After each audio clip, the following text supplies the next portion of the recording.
So what are the challenges that FX companies being able to process these payments typically face? Yeah, I mean, in some ways, it's very similar to any entity obviously interfacing with their own banking partners for the purposes of instructing payments and receiving balance and transaction information back about those payments for reconciliation and all those good things. The extra complexity, if you like, with an FX provider is, of course, the fact that they have an end customer with whom they equally need to interact. And some of that interaction will be part of potentially a payments journey, certainly part of an FX journey.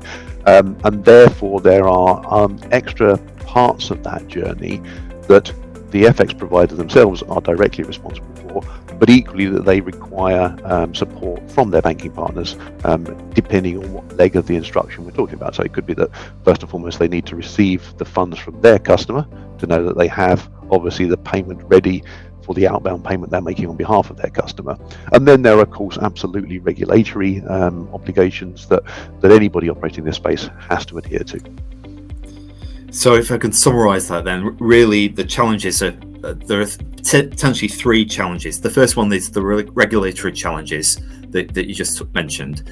The second is that effectively these are payments on behalf of, they're not their payments. So if you think about a normal corporate who's maybe making a treasury payment or supplier payments or payroll, they're their payments that they're making, but these are payments on behalf of.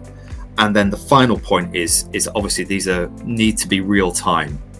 So unlike a payroll process, which if they're using BACS in the UK, that could be a 3-day cycle. And obviously this is almost the opposite of that, where this actually absolutely needs to be a real-time process.